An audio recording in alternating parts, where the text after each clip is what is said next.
Taiwan. Rich in culture and history and dubbed as the heart of Asia, this island nation is truly an underrated gem with so much to offer. I traveled to Taiwan without knowing too much about the country and what to expect, and I spent my whole 10-day visit in Taipei. So here's 5 things that surprised me the most about the capital of Taiwan.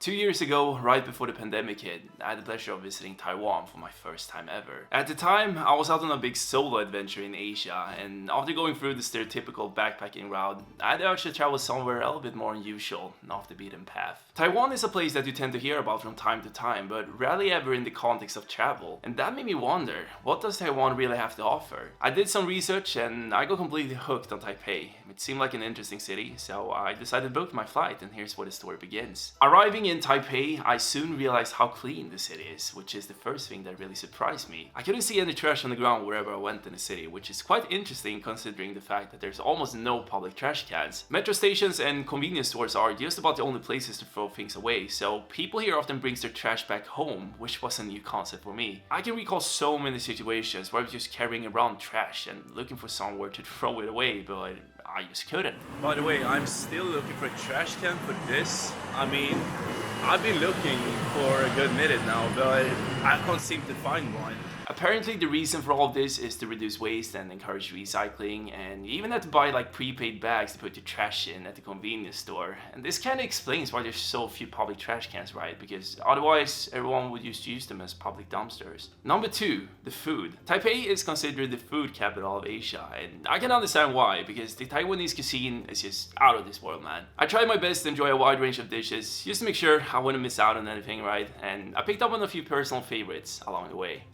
Steamed Dumplings was a restaurant that I really enjoyed. They're well known for their handmade dumplings that went with some really great appetizers. Definitely one of those restaurants that you don't want to miss out on. I also really enjoyed Fu Han's soy milk. This is without a question the most popular breakfast spot in Taipei that even made it into the Michelin guide. Their main dish is, as their name suggests, the soy milk, and it's often served with some sort of fried bread. It's so good, but since there's such a big demand for it, you want to come here early or else you have to line up for about an hour, just like I did. I was aware that Taipei had great food to offer, but what was surprising to me was all the weird types of food that was available as well. I mean, in my world at least. And yeah, there was quite a lot of it.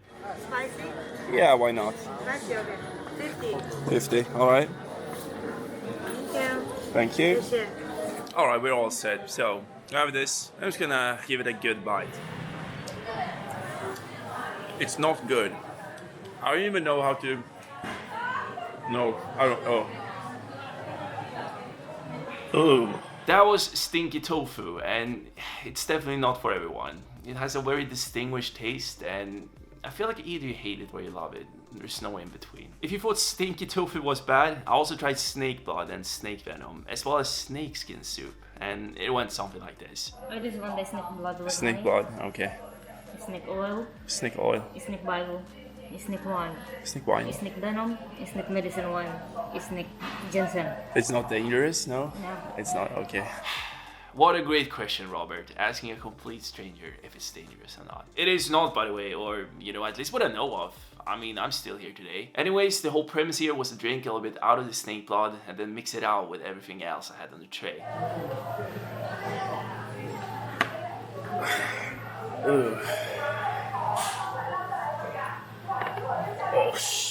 Oh my god, this one was super strong.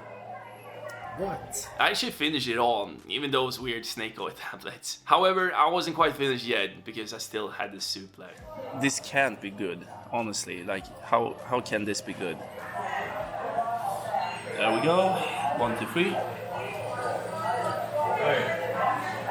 It's bones inside. Am I supposed to suck this or?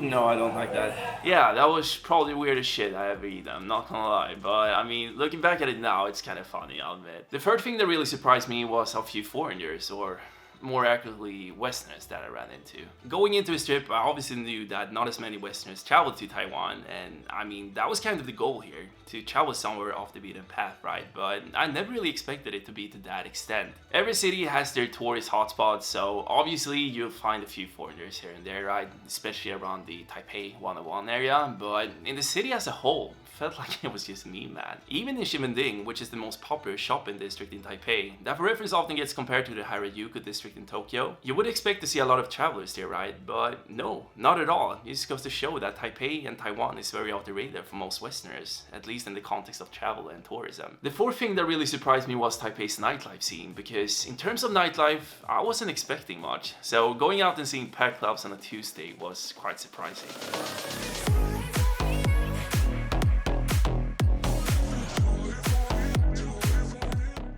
A few weeks prior of arriving in Taiwan, I'd spent some time in Tokyo, where I also went out clubbing a few times, and for being the world's biggest city, I definitely had higher expectations. Friday and Saturday were great, but if you go out on like a Tuesday or something in Tokyo, it's pretty dead, I'm not gonna lie, or you know, at least that was the experience I had. So why do I bring up Tokyo, and what does this have to do with anything? Well, I was kinda expecting the same vibe in Taipei, if not even less, because Taipei is a smaller city of the two, but let's just say, I was completely wrong. Taipei has hands down one of the best nightlife scenes I experienced, and the clubs were packed no matter what day you went out. It's kinda interesting because pretty much all of Taipei's major nightclubs are located right across from Taipei 101 within one massive building complex called ATT for Fun. So when you're going out, at least you don't have to think twice about where you should go. The fifth and final thing that surprised me was how affordable Taipei was. And when I say affordable, I mean that when I compare it to other cities that's similar or at least reminds me of Taipei, like Tokyo and Hong Kong. This is the room I was staying in for the bigger part of my visit, and it cost me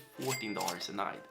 $14. It was located right next to the Husampi station, and for context, that's 2 stations away from the Taipei City Hall station, where you'll find the Taipei 101 building, so a very central spot as well. Compare that to the $55 hotel room I paid for in Asakusa in Tokyo, or the $60 apartment I stayed at in Hong Kong Island. It's like night and day difference. Food, transportation, and other daily necessities was also really affordable as well, and just to be clear, I do enjoy Tokyo and Hong Kong as well, but it really goes to show how far your money will go in Taipei. If you've been to Taipei, or Taiwan as a whole for that matter, I'd love to hear about your experience as well, and if there was something during your trip that surprised you as well. Hope you guys enjoyed the video, and I'll see you in the next one.